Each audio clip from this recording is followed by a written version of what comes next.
오늘도 각 가정에서 예배드리시는 모든 왕성의 성도님들을 주님의 이름으로 축복합니다. 오늘은 위드하라라는 제목의 말씀으로 함께 은혜를 나누고자 합니다. 세상 사람들에게 왜 사냐고 물어보면 대부분 나는 행복하기 위해 삽니다라고 대답을 합니다. 아리스토텔레스는 일찍이 인생의 궁극적 목표는 행복이다라고 이야기했습니다. 그렇다면 행복의 주된 요인은 무엇일까요?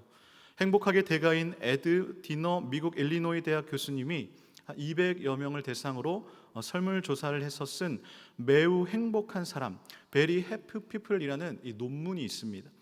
이 논문에서 상위 10%의 행복한 사람들이 나머지 90%의 사람들과 보인 가장 큰 차이점이 있습니다. 무엇일까요?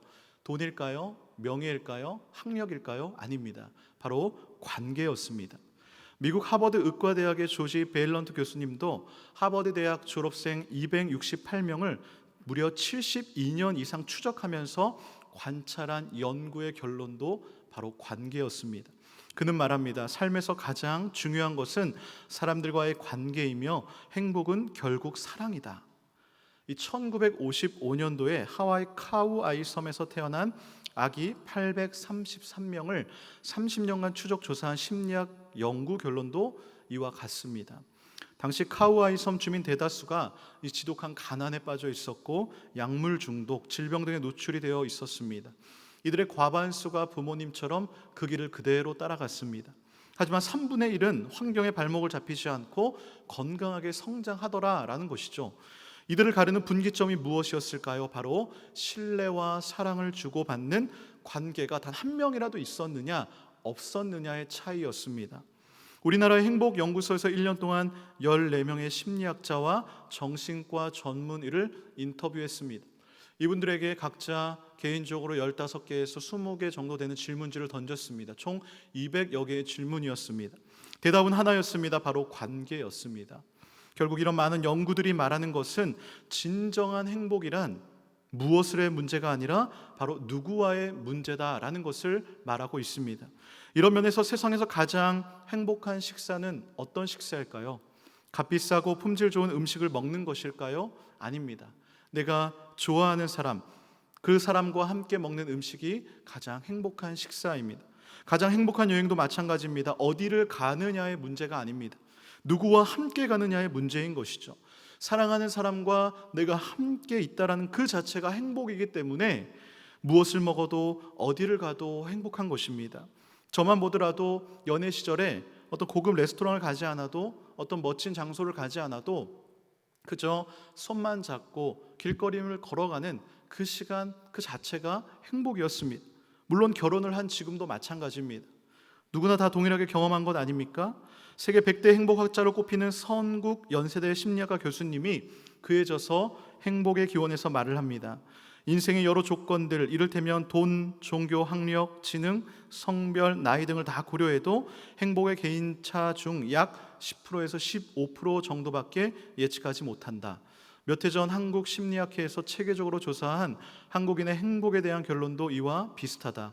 행복한 사람과 불행한 사람의 차이는 가진 자와 못 가진 자의 차이가 아니다라고 이야기를 합니다. 물론 재산이나 직업이나 사회적인 지위나 연봉 등이 어떤 물질적인 행복 조건들이 행복과 아주 무관하지 않은 것은 아닙니다. 어느 수준까지는 비례를 합니다. 그런데 내가 하루 3번 밥을 먹고 내가 어디서 자야 되는지가 정해져 있고 내가 아플 때 병원에 가는 어떤 그런 문제들이 해결되는 그 순간까지는 이런 물질적인 조건들이 비례합니다. 하지만 생존의 문제가 해결되는 그 순간 물질적 조건의 영향력은 급격히 줄어들게 되는 것이고 압도적인 요인은 바로 관계라는 것입니다. 여기서 한 가지 알 수 있는 사실은 인간은 혼자 살도록 되어 있지 않다라는 것이죠. 어떤 사람은 인간은 그 자체가 이기적인 존재다라고 이야기를 합니다. 또 어떤 사람은 인간은 태어날 때부터 이타적인 존재다라고 이야기를 합니다. 어느 쪽이든 한 가지 분명한 사실은 이기적인 사람이라도 이타적인 사람이라도 절대로 혼자서는 살 수 없다라는 것이죠. 반드시 다른 사람과 함께 관계를 맺고 의지하며 살아갑니다.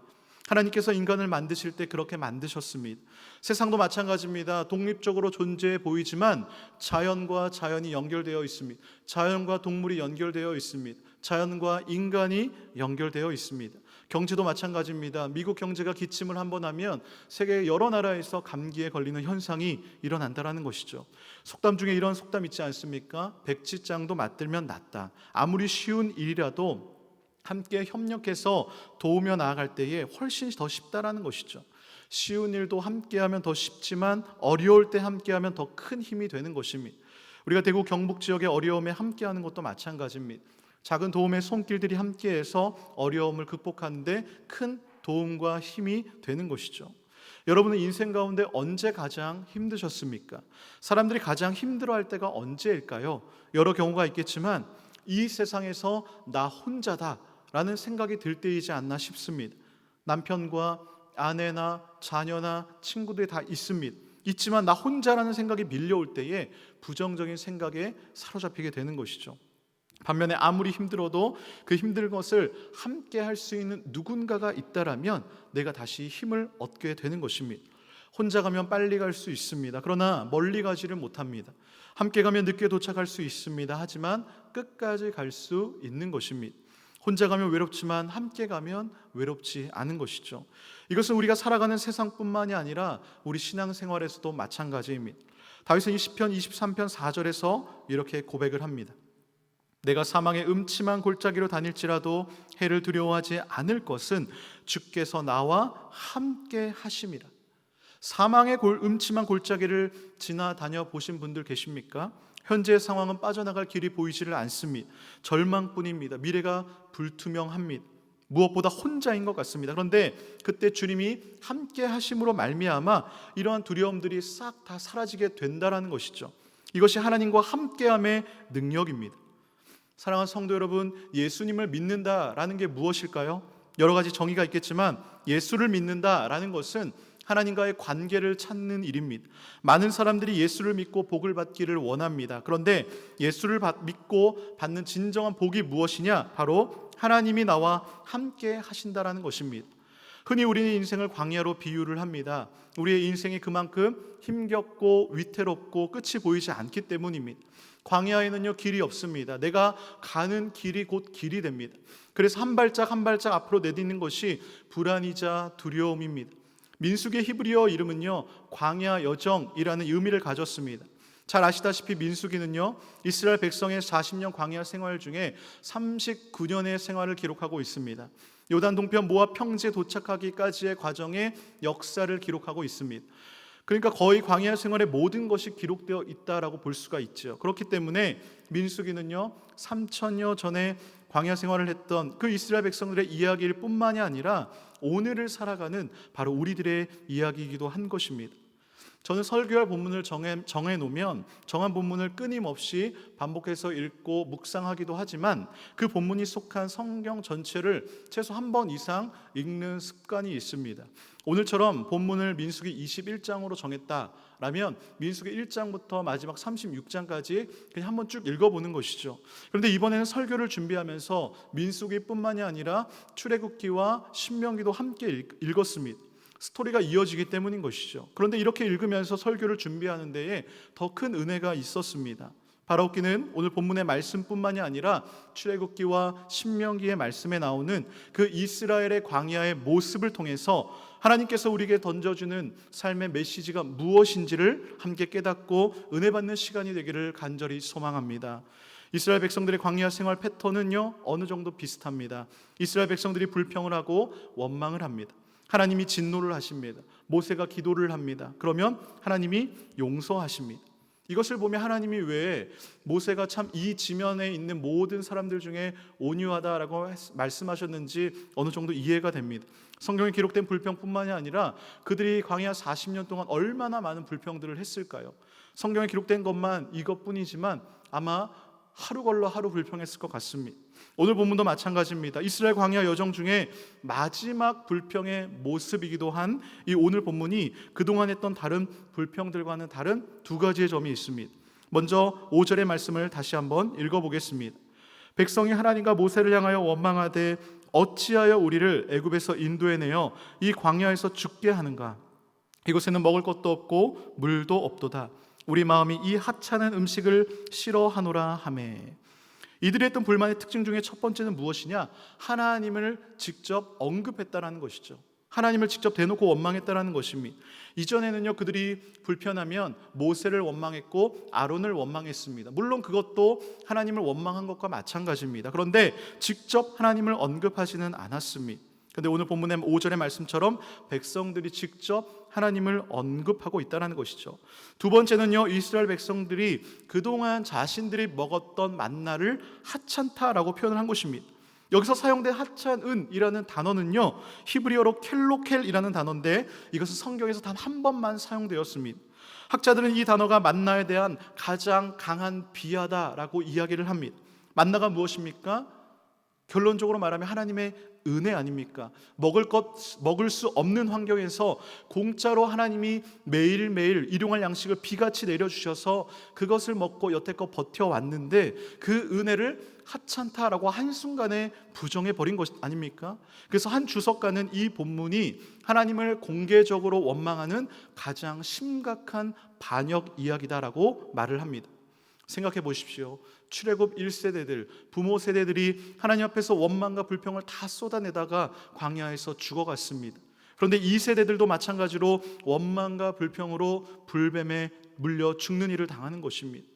출애굽 2세대, 만나 세대라고도 볼 수 있는 이들이 부모님의 불평을 보고 배우고 자랐는지 출애굽 1세대의 불평들보다 더하면 더했지 덜하지는 않은 것 같습니다.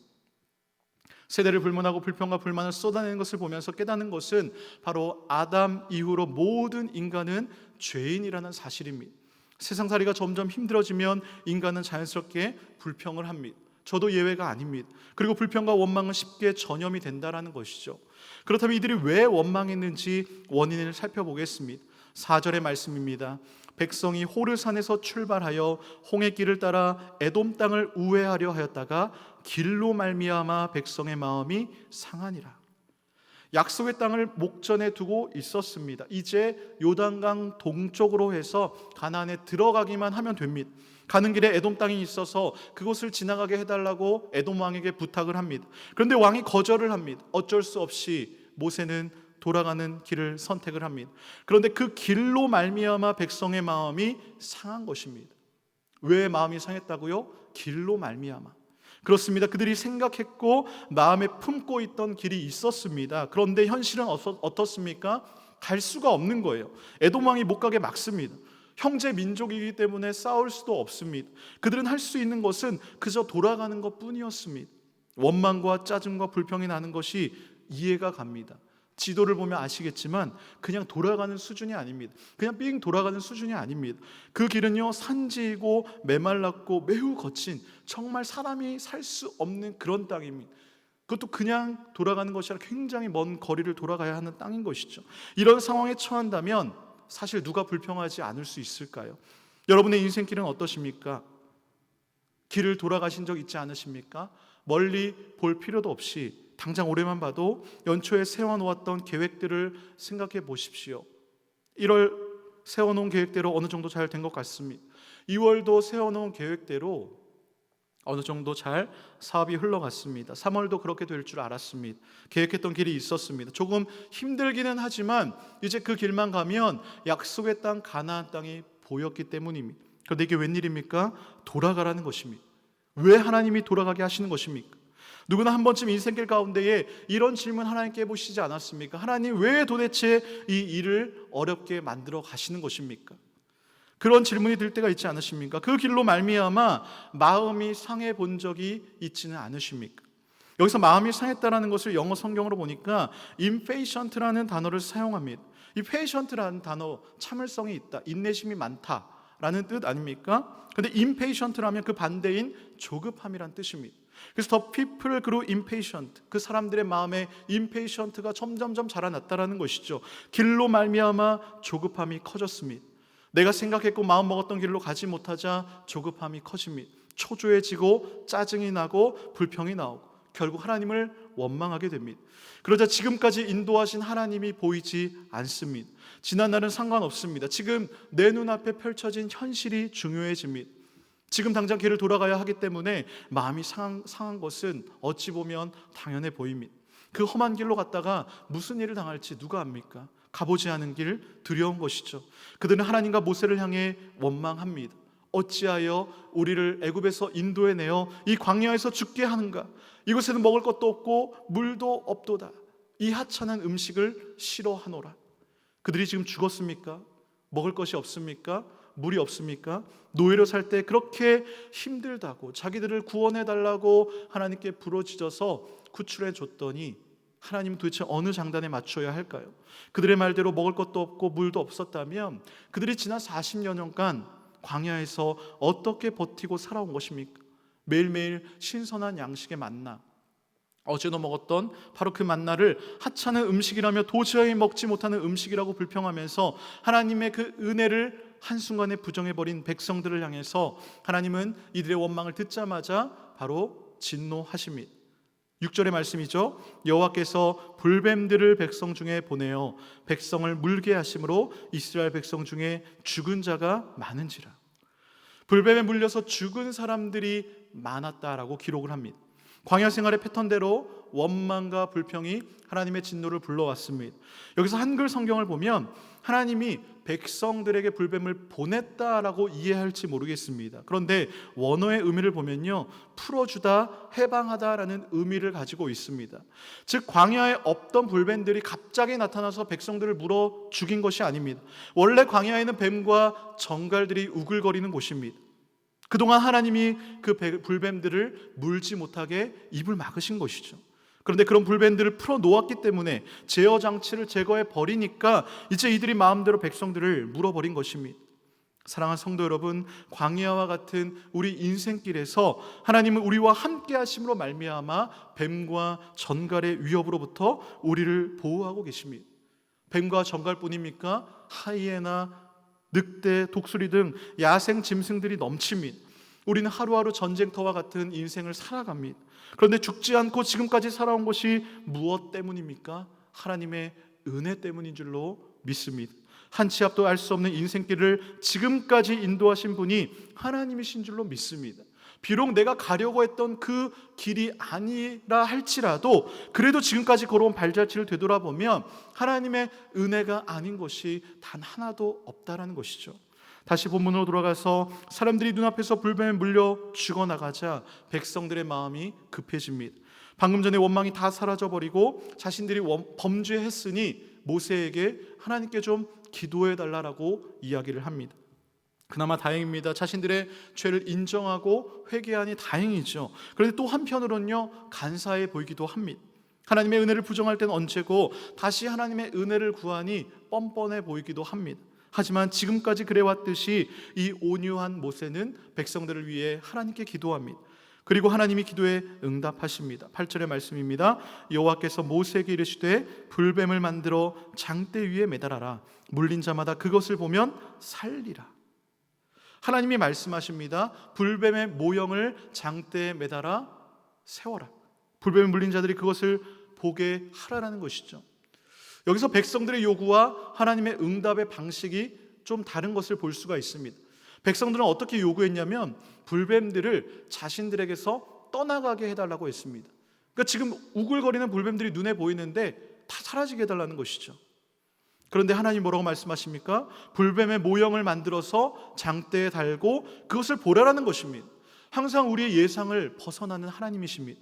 우리가 생각하기에 지금 눈앞에 있는 불뱀들을 빨리 한 마리라도 제거하고 물려서 독이 퍼져나가는 사람들의 상처에 약을 바르고 치료할 수 있는 어떤 특별한 양을 주셔서 그것을 바르면 낫는다든지 어떤 물리적인 방법을 통해서 한 명이라도 더 살려야겠다라고 생각하지 않겠습니까? 그런데 하나님의 방법은요, 단순하게 그냥 노뱀을 쳐다보라라는 것이죠. 아웃 오브 박스라는 말이 있습니다. 동일한 제목의 책도 있는데요, 말 그대로 내 생각의 박스, 그 고정되어 있는 박스에서 나오라는 것입니다. 아웃 오브 박스를 통해서 시간과 공간과 생각과 그리고 미래까지 변화시키라고 말을 합니다. 우리는 항상 비슷한 패턴의 사고방식을 가지고 살아갑니다. 고정관념이라고도 하지요. 늘 가던 길로 회사를 가고 늘 가던 식당에 가서 음식을 먹고 늘 했던 방식으로 일을 처리합니다. 나름대로 그 방식이 가장 효율적이기 때문에 그냥 그 방식을 따른다라는 것이죠. 하나님에 대한 생각도 마찬가지입니다. 내 생각의 박스 안에 하나님을 가두어 버립니다.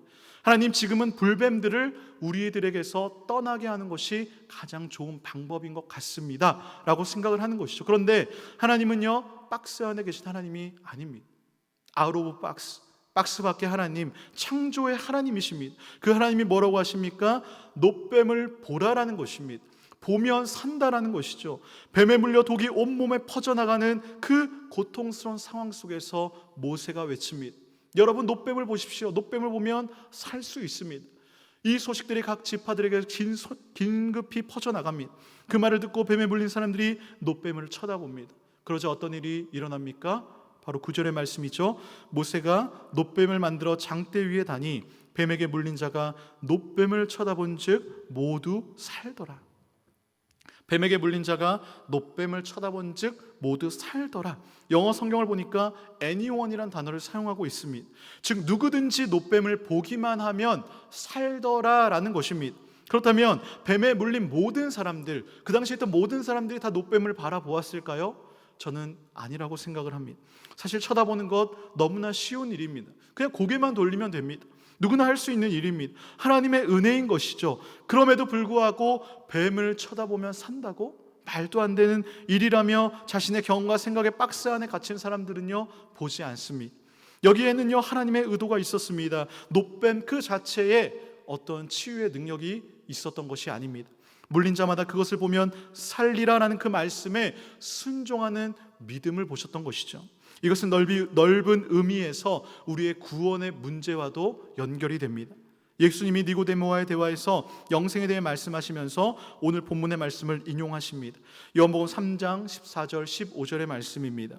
모세가 광야에서 뱀을 든 것 같이 인자도 들려야 하리니 이는 그를 믿는 자마다 영생을 얻게 하려 하심이라. 아멘. 그렇습니다. 이 사건은 십자가의 복음을 의미하는 것입니다. 주님이 이 땅의 모든 사람들이 영생을 얻도록 하기 위해서 인간의 모든 죄를 짊어지시고 십자가에 달려 죽으셨습니다. 이 예수님을 바라보고 믿는 모든 자들은 누구든지 영생을 얻게 되는 것입니다. 어떤 사람들은 이것이 말도 안 되는 이야기라고 합니다. 아니, 그냥 믿기만 했는데 무슨 영생이 얻어지느냐라고 코웃음을 치기도 합니다. 이것은 그런데 믿지 않는 사람들의 이야기지, 믿는 우리들은 이것이 얼마나 크고 엄청난 은혜이며 하나님의 사랑인지 알고 있습니다. 그런데 문제는요, 믿는 우리가 구원을 받고 지속적으로 주님을 바라보며 사는 것이 아니라 놋뱀에 엄청난 능력이 있는 줄 알고 놋뱀이 우상이 되어 버릴 때가 있다는 것입니다. 이것은 심각한 문제입니다. 우리가 하나님을 바라보지 않고 놋뱀을 바라볼 때에 하나님과 함께 하심의 능력을 경험하지 못하기 때문입니다.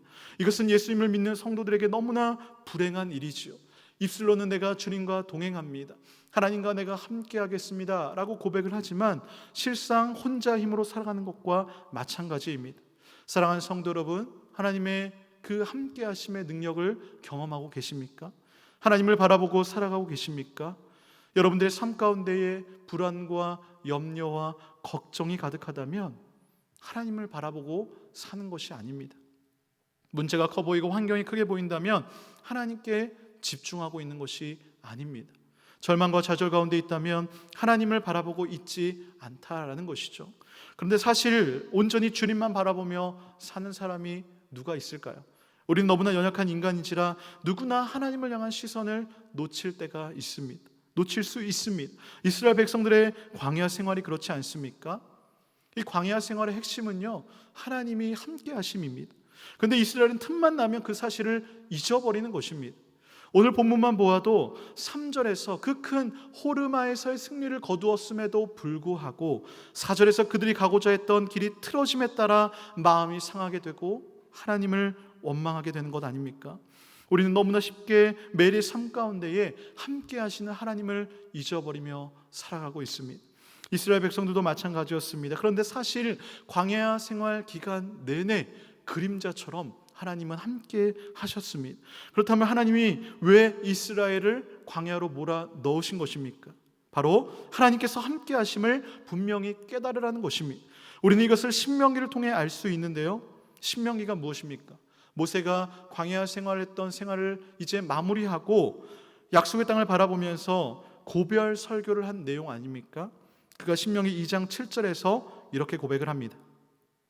내 하나님 여호와께서 내가 하는 모든 일에 내게 복을 주시고 내가 이 큰 광야에 두루 다님을 알고 내 하나님 여호와께서 이 40년 동안을 너와 함께 하셨으므로 내게 부족함이 없었느니라 하시기로. 아멘.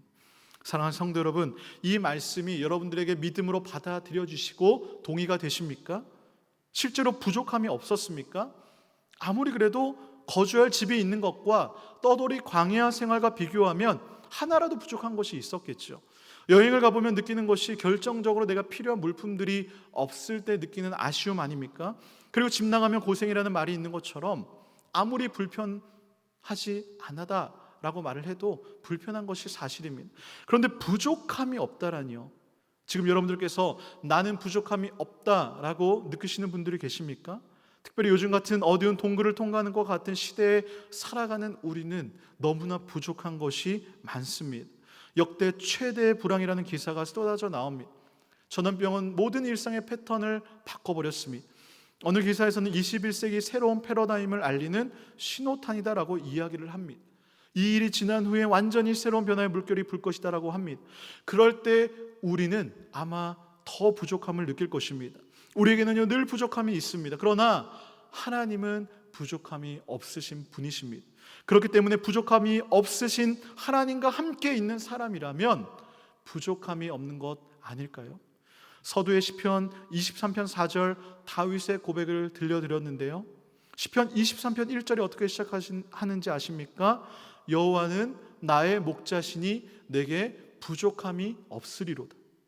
다윗이 자신이 부족함이 없다라고 고백을 합니다. 사망의 음침한 골짜기를 지나가고 있는 사람이 고백하기에는 좀 말이 안 되는 고백 아닙니까? 하나님은 내가 하는 모든 일에 복을 주신다라고 하십니다. 내가 큰 광야를 두루 다님을 아신다라고 말씀하십니다. 이것을 믿음으로 받아들이는 사람에게는요 부족함이 없다라는 거예요. 하나님이 현재 내게 주신 것을 바라봅니다. 그것들 모든 것이 복이다 여깁니다. 작은 것 하나까지라도, 사소한 것 하나까지라도 복으로 생각을 합니다. 그리고 하나님이 지금 내가 겪고 있는 모든 어려움을 아신다라고 말씀합니다.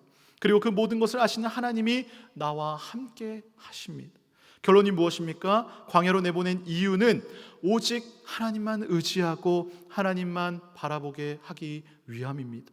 광야는요 친히 하나님이 우리와 동행해 주시는 장소입니다. 사실 광야는 고통 너무나 많은 장소죠. 전갈과 불뱀이 불을 켜고 달려들려고 합니다. 건조하고 더워서 목이 마른데 물이 없습니다. 괴롭습니다. 한계 상황이 숨턱을 떡밑까지 차오르는 것 같습니다. 그럼에도 불구하고 나와 함께 하시는 하나님을 바라볼 때에 모두 살아가는 놀라운 역사가 일어날 줄로 믿습니다. 오늘 설교 제목이 위드하라인데요, 사실 책의 제목에서 제가 가져왔습니다. 책의 저자가 이렇게 말을 합니다. 함께 하는 것만큼 강한 것은 없다. 이 책은 원래 제목이 이렇습니다. 성공하려면 위드하라. 책의 겉표지에 이렇게 적혀 있습니다. 말로만 가치가 아닌 진정한 가치가 한계를 넘는다. 그렇습니다. 우리는요 말로만 주님과 동행하겠습니다, 주님과 함께 걸어가겠습니다 라고 고백을 합니다. 그런데 막상 길이 틀어지고 어려움이 다가오면 하나님이 함께 하심을 경험하지 못하고 잊어버리고 살 때가 많다라는 것이죠. 그러나 성도 여러분, 하나님과 함께하는 것만큼 강한 것이 없는 줄로 믿습니다. 인생의 성공, 행복을 바라신다면 하나님과 위드하시기를 간절히 소망합니다. 말로만 가치가 아니라 하나님과 진정으로 함께할 때에 한계를 돌파하게 될 줄로 믿습니다. 출애굽의 지도자 모세가요 이 사실을 너무나 잘 알았습니다. 그 사실을 믿었습니다. 그래서 그가 목숨 걸고 지키려고 한 것이 무엇이냐? 바로 하나님과 함께 하는 것이었습니다. 출애굽기를 보면 모세가 십계명을 받으러 시내산에 올라가지 않습니까? 그런데 그 산 밑에 어떤 일이 벌어집니까? 백성들이 금송아지를 만들고 숭배를 하는 거예요. 금송아지 사건 이후에 하나님이 모세에게 내가 가나안 땅까지 함께 가지 않겠다 말씀하십니다. 출애굽기 33장 3절인데요. 너희를 젖과 꿀이 흐르는 땅에 이르게 하려니와 나는 너희와 함께 올라가지 아니하리니 너희는 목이 곧은 백성인즉 내가 길에서 너희를 진멸할까 염려함이니라 하시니. 전 성경을 읽으면서 이 부분에 한참을 머물러 있었습니다. 하나님이 함께하지 않는다라는 이 말에 감정이입이 되어버렸습니다. 당시 모세의 심정을 잠시나마 느껴보았습니다. 리더는 고독하다라고 하지만 모세는 그 누구보다 외로웠습니다. 그럼에도 불구하고 하나님이 함께 하셨기에 여기까지 왔는데 이제 혼자 가라고 하니까 모세의 심정이 어땠을까요? 모세가 바로 하나님께 하소연을 합니다. 하나님, 나에게 이렇게 출애굽에 인도한 중대한 사명을 맡겨놓고 함께할 동역자를 붙여주지도 않지 않았습니까? 하나님께 자신의 외로움을 표현을 합니다. 그리고 주님, 주의 길을 저에게 보여주십시오. 미래를 보여달라는 것이죠. 하나님과 함께하지 않게 된 두려움으로서 당연하게 할 수 있는 요구 아닙니까? 우리도 어려운 일을 당할 때 이렇게 부르시지 않습니까? 하나님, 주의 길을 저에게 보여주십시오. 주의 뜻을 저에게 보여주십시오 라고 기도하지 않습니까? 그러자 하나님이 말씀하십니다. 출애굽기 33장 14절에 보니까 여호와께서 이르시되 내가 친히 가리라. 무슨 말입니까? 내가 너와 함께 하겠다라는 거예요. 즉 이 말은 너의 미래는 몰라도 된다. 내가 너와 함께 가겠다. 내가 너와 함께 가면 된다라는 거예요. 그렇습니다. 모세가 응답을 받았습니다. 하나님이 함께 하실 때에 모든 문제에 응답을 받은 것입니다. 모세가 주의 길을 보여달라고 했을 때 하나님은 보여주지 않으십니다. 대신 내가 함께 가겠다라고 하십니다. 하나님이 함께 하시면 미래는 문제 없다라는 것입니다. 우리는 당장 내일의 미래를 걱정하고 불안해합니다. 그러나 지금 현재 나와 함께 하시는 그 하나님께 집중해 보시기를 바랍니다. 그렇다면 걱정이 사라질 것입니다. 그렇기 때문에 우리는 지금 하나님이 나와 함께 하시는가, 주님과 내가 함께 동행하고 있는가에 집중해야 된다는 것이죠. 모세가요, 출애굽기 34장에서 이 두 번째 돌판을 받습니다. 첫 번째 돌판 열받아서 깨뜨리지 않았습니까? 두 번째 돌판을 받으러 34장에 올라갑니다. 하나님을 경배합니다. 그리고 딱 한 가지만 원합니다. 출애굽기 34장 9절입니다. 이르되 주여 내가 주께 은총을 입었거든 원하건대 주는 우리와 동행하옵소서. 무슨 말입니까? 함께 해달라는 것입니다. 사랑하는 성도 여러분, 하나님과 함께 가야 가치 있는 인생인 줄로 믿습니다. 뭐라고요? 하나님과 함께 가야 가치 있는 인생입니다. 나 혼자 가면 그건 아무 의미도 없는 것입니다. 만약 이스라엘 백성들이 하나님 없이 정말 초인적인 능력을 발휘해서 강야 40년을 어찌됐든 버텼다라고 생각을 해보십시오. 가나안 땅에 도착을 했습니다. 그러나 하나님과 같이, 하나님과 함께 도착하지 않은 그 성공이 무슨 의미가 있겠습니까? 무슨 가치가 있냐라는 것이죠. 그렇습니다. 서두에 말씀드린 것처럼 인생의 진정한 행복은요, 관계입니다. 우리 인생의 궁극적인 문제는요, 하나님과 나와의 관계입니다. 하나님이 나와 함께 하신다면 그곳이 비록 감옥일지라도 천국을 경험할 줄로 믿습니다. 모세뿐만이 아니라 우리 믿음의 선배들이 하나님과 함께하는 삶을 살았습니다. 사사기 6장 12절에서 하나님이 기드온에게 이렇게 말씀하십니다. 여호와의 사자가 기드온에게 나타나 이르되 큰 용사여 여호와께서 너와 함께 계시도다 하매. 하나님이 가나안 정복 전쟁을 앞둔 여호수아에게 1장 9절에서 이렇게 말씀하십니다. 얼마나 두려웠겠습니까? 내가 내게 명령한 것이 아니냐. 강하고 담대하라. 두려워하지 말며 놀라지 말라. 내가 어디로 가든지 내 하나님 여호와가 너와 함께 하느니라 하시니라. 사무엘상 3장 19절에서 하나님이 사무엘과 함께함을 말씀하십니다. 사무엘이 자라매 여호와께서 그와 함께 계셔서 그의 말이 하나도 땅에 떨어지지 않게 하시니. 사무엘상 18장 14절에서도요, 하나님이 다윗과 함께함을 말씀합니다. 다윗이 그의 모든 일을 지혜롭게 행하니라 여호와께서 그와 함께 계시니라. 다윗이 시편 73편 23절에서 이렇게 고백을 합니다. 내가 항상 주와 함께하니 주께서 내 오른손을 붙드셨나이다. 역대하 1장 1절 이렇게 말씀합니다. 하나님이 솔로몬과 함께 하셨습니다. 다윗의 아들 솔로몬의 왕위가 견고하여 가며 그의 하나님 여호와께서 그와 함께 하사 심히 창대하게 하시느니라. 아멘. 이뿐만이 아닙니다. 수많은 믿음의 선배들이 하나님과 함께 하였고 하나님이 그들과 함께 하였습니다.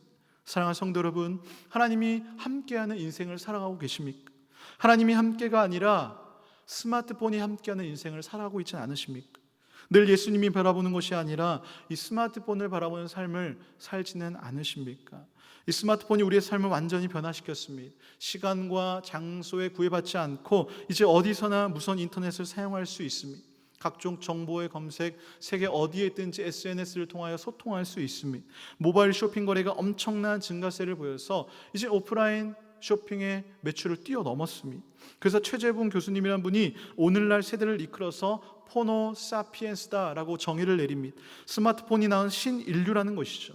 이제는 폰을 이용해서 모든 것을 해결하는 시대입니다. 한 해외 리서치 업체에서 발표한 내용을 보니까 현대인들이 하루 평균 2,600번 이상을 터치한다라고 합니다.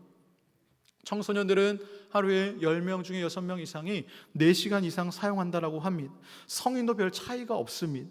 스마트폰이 나쁘다라는 것을 이야기하는 것이 아닙니다. 그만큼 하나님을 바라보고 함께하는 것이 힘들다라는 것이죠. 그렇기 때문에 우리는 날마다 순간순간마다 내가 정말 예수님을 바라보고 있는지, 내가 정말 하나님께 집중하고 있는지를 돌아봐야 하는 것입니다. 하나님을 바라보지 않으면 않을수록 영적인 눈이 가려지기 때문인 것이죠. 가데스 바네아 사건을 보십시오. 가나안을 눈앞에 두고 12명의 정탐꾼을 보냅니다. 그런데 문제가 발생합니다. 40일간의 정탐을 보냈던 그 정탐꾼들의 10명이 그 땅을 차지할 수 없을 것이다 라는 보고를 합니다. 이유가 무엇입니까? 가나안 거주민들이 자신들보다 강하기 때문이라는 것이죠. 이 말을 들은 백성들이 크게 낙심하여 밤새도록 통곡을 합니다. 오늘 본문처럼 차라리 애굽에서 죽거나 광야에서 죽는 게 낫다라고 이야기를 합니다. 이때 여호수아와 갈렙이 성난 군중들을 향해서 옷을 찢으면서 백성들을 설득합니다. 민수기 14장 9절입니다. 다만 여호와를 거역하지는 말라. 또 그 땅 백성을 두려워하지 말라. 그들은 우리의 먹이라. 그들의 보호자는 그들에게서 떠났고 여호와는 우리와 함께 하시느니라. 그들을 두려워하지 말라 하나. 핵심은 하나님께서 우리와 함께 하시는데 무엇이 두렵다라는 것이죠. 지금까지 하나님이 함께 계셔서 보호하셨고 인도하셨는데 우리와 함께 하시는 하나님을 바라보라라는 것입니다. 반대로 이야기하면 이스라엘 백성들의 모든 사람들의 영적인 눈이 가리워졌다라는 것입니다. 가데스 바네아 사건은요, 금송아지 사건처럼 심각한 사건이었습니다. 이 사건은 출애굽기 32장에 있었던 그 금송아지 사건과 더불어서 출애굽하면서 백성들이 저질렀던 그 가장 큰 범죄 중에 2대 범죄 중에 하나에 속한다라는 것입니다. 하나님이 전염병으로 이스라엘 백성들을 멸하시고 새로운 민족으로 시작하려고 하셨습니다. 두 가지 사건의 공통점이 무엇입니까? 하나님이 함께하지 않겠다라는 것이죠. 사랑하는 성도 여러분, 제일 불행한 인생은 하나님이 함께하지 않는 인생입니다. 히브리서 12장 2절에 이렇게 말씀합니다. 믿음의 주요 또 온전하게 하시는 이인 예수를 바라보자. 하나님은요, 우리와 관계가 깊어지기를 원하십니다. 그래서 예수님이 12제자를 선택하시고 세우시고 뭐라고 말씀하셨습니까? 마가복음 3장 14절 말씀이죠. 이에 12를 세우셨으니 이는 자기와 함께 있게 하시고. 제자들이 예수님의 사역 기간 동안 주님과 함께하기 위해서 선택되었습니다. 제자들은 그 공생의 기간 동안 예수님과 함께함으로 말미암아 주님이 어떤 분인지를 알게 된 것입니다. 사랑하는 성도 여러분, 코로나 바이러스로 인해서 삶의 모든 부분들이 다 바뀌었습니다. 마스크와 한 몸이 되었고 이 손 소독제는 마치 핸드크림처럼 되어버렸습니다. 평일 주말 할 것 없이 거리는 비어가고 마주보며 대화하고 식사하는 것도 꺼려집니다. 재택근무를 하는 기업들이 늘어나고 학교는 개학을 연기합니다. 저녁 약속도 취소가 되어서 반강제적으로 저녁이 있는 삶이 시작되었다라고 이야기를 합니다. 사회적 거리두기 캠페인으로 이제는 혼자 있는 시간들이 늘어났습니다. 무엇보다 교회에 모여 함께 예배드리지 못하는, 지금까지 경험해보지 못했던 일을 경험하고 있습니다. 국민일보에서 이런 기사를 보았습니다. 우리나라 교회가 주일에 문을 닫은 건 처음 있는 일이나 마찬가지다. 6.25 전쟁 중에도 피난지에 교회를 세워 예배를 드렸기 때문이다. 한편으로는 감사합니다. 영상으로라도 예배를 드릴 수 있음에 감사합니다. 그런데 정말 만약에 영상으로도 예배를 드리지 못하는 최악의 상황에 처하게 된다면 어떻게 하시겠습니까? 상상도 하기 싫은 일이죠. 그런데 앞으로 어떤 일이 일어날지 모르는 것입니다. 그래서 우리는 지금부터라도 꾸준히 예수님을 바라보는 연습을 해야 될 줄로 믿습니다. 그동안 바쁘게 살아가는 것에 집중되어서 하나님 없이 혼자 여기까지 오지는 않으셨습니까? 되돌아보아야 합니다. 뜻하지 않게 사회적 거리 두기를 통하여서 사람들과는 멀어졌습니다. 그러나 이때의 하나님과의 영적인 거리는 가까워져야 합니다. 유기성 목사님의 예수를 바라보자라는 책이 있습니다. 이 책은요, 우리가 24시간 예수님을 바라볼 때에 어떤 일이 일어나는지에 대해 설명하고 있습니다. 그 중에 성령님의 생각나게 하심에 대해 이야기를 하는데요, 요한복음 14장 26절의 말씀입니다. 보혜사 곧 아버지께서 내 이름으로 보내실 성령, 그가 너희에게 모든 것을 가르치고 내가 너희에게 말한 모든 것을 생각나게 하리라. 아멘. 그렇습니다.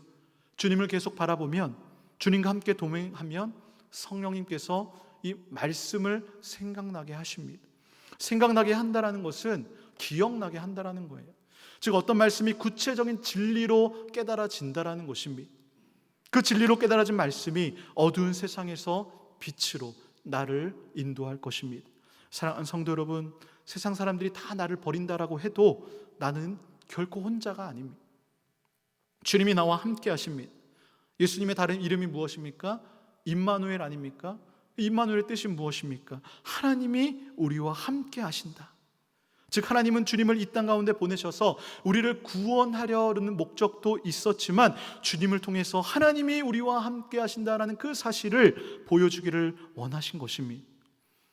코로나19 바이러스로 인해서 성도들뿐만이 아니라 세상 모든 분들이 고통에 빠져 있습니다. 뉴스와 신문을 통해 들려오는 소식들에 이 마음이 무너져 내립니다. 설교를 준비하면서 솔직한 심정으로 당장 이번 달 월세도 내기 어려운 분들에게 하나님을 바라보십시오, 하나님과 함께 하십시오라는 그 말이 공허한 메시지로 느껴지기도 했습니다. 아무것도 할 수 없는 것 같은 제 자신이 서글퍼서 기도하는데 눈물이 나더라고요. 그런데 그렇게 기도하던 중에 계속 이 오늘 말씀이 생각나더라라는 것입니다. 쳐다본즉 모두 살더라. 모두 살더라. 그렇습니다. 예수님을 바라보고 함께 동행하는 모든 성도님들이 다 살아날 줄로 믿습니다. 회복될 줄로 믿습니다. 한 가지 분명한 사실은 우리가 겪고 있는 이 기간이 주님과 함께 동행하심, 진정한 주님의 함께하심을 경험하는 시간인 줄로 믿습니다. 함께함이 능력입니다. 우리가 이 위기를 극복하기 위해서 함께 금식하며 기도하지 않습니까? 또 함께 십시일반 모아서 대구 경북 지역을 돕고 있지 않습니까? 세상적으로도 함께하는 것이 강한 힘이 되고 노력이 됩니다. 그런데요, 무엇보다 개인적으로도 공동체적으로도 하나님이 함께 하실 때에 하나님이 일하심으로 말미암아 진정한 회복과 놀라운 역사가 일어날 줄로 믿습니다. 하나님과 위드하라. 온전하신 예수님을 바라보고 동행하는 모든 왕성의 성도님들 되시기를 주님의 이름으로 축원합니다. 이 시간 말씀을 기억하며 함께 통성으로 기도하기를 원하는데요,